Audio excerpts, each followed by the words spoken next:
Before we begin, take a moment. Open your digital reflection journal. Write down one thing you walked away from, a project, a person, a dream, and what it cost you to stop. Now pause. Notice the tension that rises when you think of that word, quitting. It sits heavy in the chest, doesn't it?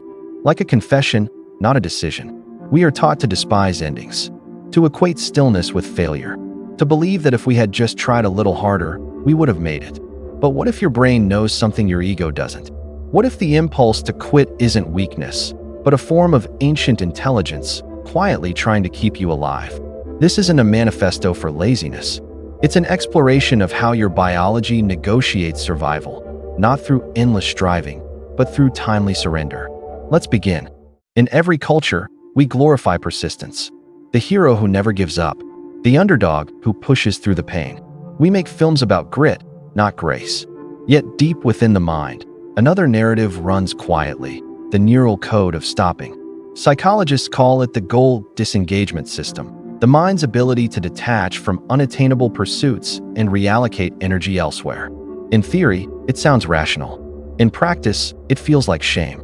Because the moment you let go, your identity trembles. You built your worth on effort, and now effort feels betrayed. The brain registers this as loss, a tiny death of who you thought you were. So you grieve, even when the choice was wise. That's why quitting doesn't just feel hard, it feels wrong. The guilt isn't moral, it's neurological. Your dopamine system, wired to reward progress, suddenly finds itself without a map. And without progress, the brain assumes danger. You feel the ache of unfinished ambition not because society told you to, but because your biology mistakes stagnation for threat. The mind doesn't like blank spaces. It wants the story to continue, even if it's killing you. So you push, you persist, you burn, because silence feels worse than exhaustion. There's a moment, usually subtle, when the brain begins to pull the plug. You'll notice it as fatigue, apathy, loss of focus. We call it burnout. But biologically, it's a safety mechanism. When the prefrontal cortex, the part responsible for willpower and decision-making, senses overload, it begins to downregulate dopamine. Your motivation fades not because you're broken, but because the brain is rationing energy. It's saying, stop. You're burning fuel faster than I can produce it. The same way a body shivers when it's cold, the mind withdraws when it's overwhelmed. It's not betrayal. It's self-preservation. The nervous system doesn't care about your deadlines. It only cares about survival. So it deploys withdrawal as a kind of invisible armor. You become emotionally numb, mentally foggy, creatively detached. Not because you lack discipline, but because your system is protecting its circuitry. The tragedy is that modern culture interprets this shutdown as weakness. We call people lazy when their brain is literally in survival mode. We tell them to push through when what they need is restoration. Imagine a car overheating, and instead of stopping, the driver floors the accelerator, convinced that motion equals progress. That's what burnout is, speeding toward collapse with a smile on your face, applauded by a world that confuses exhaustion for dedication. Every living thing knows when to stop, except us. Wolves stop chasing when prey is out of reach. Trees shed leaves when sunlight wanes. Even the ocean retreats with the tide. But humans? We learned to override nature.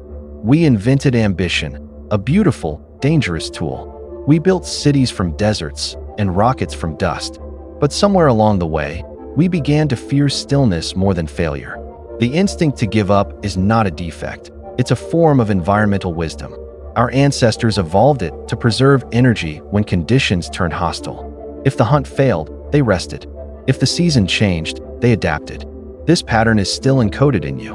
When you feel the urge to withdraw, to stop showing up, it's your ancient wiring scanning for danger, detecting unsustainable effort, and triggering the fold response. You've heard of fight, flight, freeze. But there's a fourth fold, the act of conserving life by stepping away. In evolutionary terms, it's not cowardice, it's calculation. A form of neural triage that keeps you alive long enough to try again. Your brain was never built to pursue endless output. It was built to navigate uncertainty. And sometimes the smartest route through uncertainty is to pause. But in the age of metrics and constant performance, this wisdom is misread as weakness. You're told that to stop is to fail, even though your biology is whispering enough. To understand quitting, we must understand dopamine. Dopamine isn't pleasure, it's pursuit. It's the chemical that fuels anticipation, not satisfaction. Every goal, every dream, every chase, it's all dopamine-driven. When you're working towards something, your brain releases it like breadcrumbs on a path. But when progress stalls, the flow stops. And without those chemical rewards, the mind panics. Burnout begins here, when effort continues, but dopamine doesn't. The prefrontal cortex demands focus, the limbic system demands safety, and the midbrain, caught in the middle, starts rationing energy like a city during blackout. It's not that your brain wants to give up, it's that it can't afford to keep going. Chronic stress hijacks the same pathways dopamine travels. Over time, the receptors dull, leaving you feeling unmotivated, detached, or numb. That's not moral failure. That's neural fatigue. Think of it like emotional insulin resistance. Too much stimulation, too little recovery. You scroll, refresh, work, repeat, each time hoping for that small spark of meaning, but the system is flooded. So the brain does what it always does to protect itself. It shuts down desire before desire destroys balance. It looks like quitting, but it's actually maintenance. When your brain says stop, it's performing a deeply intelligent act of conservation, like a lighthouse dimming its light during a storm, so it doesn't burn out completely. We tend to think of evolution as a story of endurance, of species that survived because they pushed harder, longer, stronger. But evolution is not about persistence. It's about adaptation. The organisms that endured weren't the most aggressive, they were the most flexible. Quitting, in that sense, is one of the brain's most advanced forms of intelligence. It's a signal that the cost of persistence has exceeded the benefit of continuation. It's your biology performing a cost-benefit analysis faster than your ego can accept. The smartest systems in nature know when to cut losses. A plant stops feeding a dying branch to save the tree. A bird abandons a nest when predators are near. A cell undergoes programmed death, apoptosis, so the organism can live. Why should the human mind be any different? Cognitive flexibility, the ability to shift strategies when conditions change, is one of the strongest predictors of long-term resilience. Not willpower, not discipline, flexibility. The ability to stop digging when the hole leads nowhere. The ability to pivot when the environment stops rewarding effort. This is the paradox we rarely acknowledge. The people who succeed most sustainably are not those who never quit, but those who know exactly when to. Great athletes retire at their peak because they sense the shift in their body before the world does. Brilliant founders close companies not because they failed, but because they've learned what the market, or their own health, is teaching them. Even creative geniuses like Leonardo da Vinci left half their works unfinished. They quit projects when curiosity faded because their inner compass was calibrated to truth, not obligation. The wisdom of quitting is the wisdom of recalibration. The courage to move energy toward what still grows. The understanding that stopping is not surrender, it's strategic evolution. We live in a civilization addicted to motion. The timeline scrolls infinitely. The feed never ends. The market rewards visibility over vitality. To stop feels like disappearing. To rest feels like regression. But here's the quiet cruelty of it. We've built a culture that calls exhaustion commitment and rest indulgence. We've mistaken adrenaline for purpose. We wear burnout as a badge. We treat recovery as an afterthought, something you earn only after breaking. This mindset didn't appear by accident.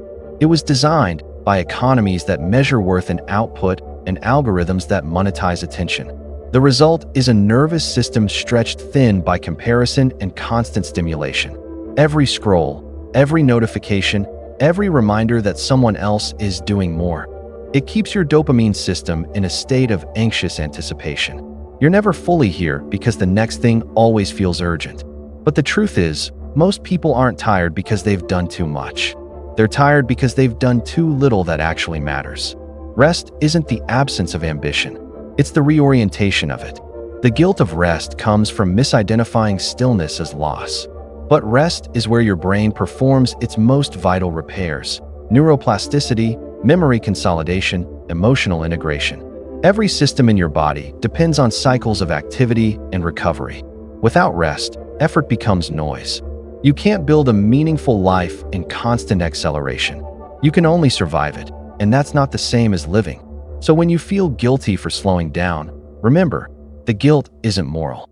It's cultural, and you are allowed to rewire it. Your brain is a storyteller. It writes meaning into motion. And if you've lived long enough inside the myth of endless productivity, then stopping feels like erasure. But neuroplasticity, your brain's ability to rewire, means you can teach it otherwise. The first step is awareness. Noticing the moment your energy shifts from challenge to depletion. That threshold is sacred. It's the border between growth and harm. When you sense it, don't label it as failure. Label it as feedback. Your nervous system is updating its model of safety. The next step is ritual. Replace guilt with reflection. When you stop, ask, what is this pause trying to protect in me?